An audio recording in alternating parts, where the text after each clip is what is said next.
कहाँ जाए बेचारा पति। कानपुर पंकी थाना क्षेत्र के निवासी राकेश भदौरिया काल्पनिक नाम को शादी के कुछ समय बाद ही अपनी पत्नी के बेरोखे व्यवहार से चाल चलन संदिग्ध दिखने लगा था। पत्नी की नाजायज मांगों को बर्दाश्त कर शादी की मर्यादा निभाते हुए राजेश के घर पुत्री का जन्म हुआ, परंतु पत्नी राकेश से झगड़ा कर 8/12/19 को अपने पिता के घर चली गई व राकेश पर घरेलू हिंसा व मेंटेनेंस का मुकदमा कर दिया। पुत्री के मुंह में लाख मिन्नतों के पश्चात भी पत्नी वापस नहीं आई। दिनांक 29/05/2020 को राकेश को खबर लगी कि उसकी पत्नी पंकी रतनपुर स्थित हिमगिरी भवन के फ्लैट 3216 में किसी लड़के के साथ है और अक्सर वहां घंटों के लिए रहने आती है। पति ने 112 नंबर पुलिस वाहन को मदद के लिए फोन किया, जिस पर तत्काल 112 के स्टाफ द्वारा फ्लैट में दबिश दी गई। 17 मिनट बाद दरवाजा तोड़ने की धमकी के बाद दरवाजा खुलते ही प्रेमी पति को जान से मारने की धमकी देकर झगड़ा करने लगा।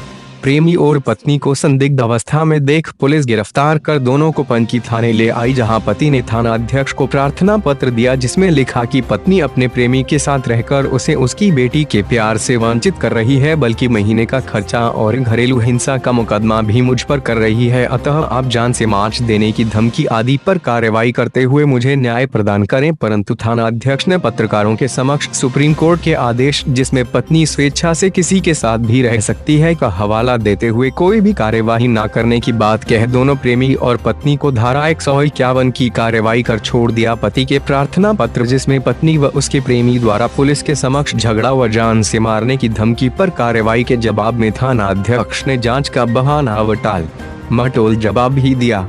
आखिर अपनी आंखों से अपनी पत्नी की बेवफाई देखने और अपनी वची के प्यार को तरसता मजबूर पति पिता न्याय की उम्मीद में कहां और किस दहलीज पर माथा टेके इस प्रश्न को मजबूर है। श्री प्राइम न्यूज से मनोज दीक्षित की रिपोर्ट, कानपुर।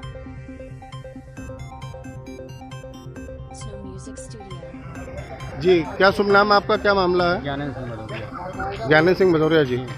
कैसे आप थाने क्या कंप्लेंट करने आए? थाने कंप्लेंट ये करने आए हैं कि आज जो है मेरी पत्नी जो है किसी दूसरे व्यक्ति के साथ में जो है फ्लैट में रंगे हाथों पकड़ी गई जी। 112 पुलिस के द्वारा 112 पुलिस बुलाई गई और उन्होंने रंगे हाथों जो है पकड़ा वहाँ पे।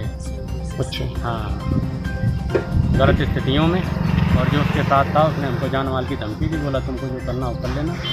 और हम लोग रिलेशन में हैं। पत्नी जो है हमारी आए दिन हमारे साथ विवाद करती थी, कलेश करती थी, हमारा जीना नर्क कर दिया जीवन है। हमारे माता पिता के साथ जो भद्रता, जबकि इसके साथ कोई नहीं रहता है, फर्जी मुकदमे फंसा देंगे, ये कर देंगे, वो कर देंगे, आए दिन विवाद करके जो है अपने मायके रह रही है। इसमें इसके माता पिता की संलिप्तता है ना।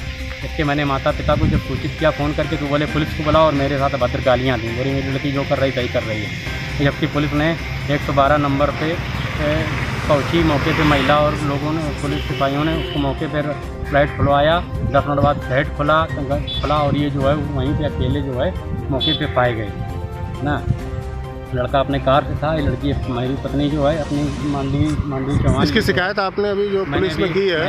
मैंने थाने में तहरीर दी, तो थाने इंचार्ज बोल रहे हैं अभी पत्नी अब किसी के साथ रहे, कुछ भी करे, तुम कुछ नहीं कर सकते हो। सुप्रीम कोर्ट ने सब खत्म कर दिया है ना। सुप्रीम कोर्ट ने अब खत्म कर दिया है और मेरी तहरीर ले ली। बोला ठीक है, मैं जो होगा हम जांच करा करके उसकी देखो जांच कराएंगे क्या होता है। ये आपसे किसने बोला? एसओ साहब ने बोला है कि जो है अब सुप्रीम कोर्ट ने खत्म कर दिया है।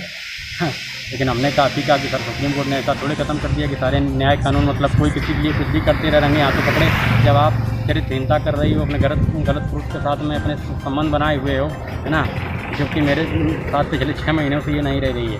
8 दिसंबर 2019 को मेरे घर पे छोड़ करके अपने माता पिता के यहाँ रह रही है, और पिता के यहाँ से ये फ्लैट में जो है रतनपुर में B16 हिमगिरी अपार्टमेंट में जो ये पाई गई। वहाँ के सभी लोगों ने भी बताया, अगल बगल वाली भी आए दिन आते हैं, 8-8 10-10 घंटे यहाँ रंगरलियाँ मना यहाँ आते हैं। हमको सब लोग समझते थे पति पत्नी है, लेकिन ये जो है आए दिन यहाँ आकर के रुक के चले जाते हैं रात बिरात। ये लड़का आता है और ये आती है। आज से नहीं महीनों से बोला हम लोग देख रहे हैं, आप चाहें तो वहाँ जा कर के आप पता भी कर सकते हैं लोगों को।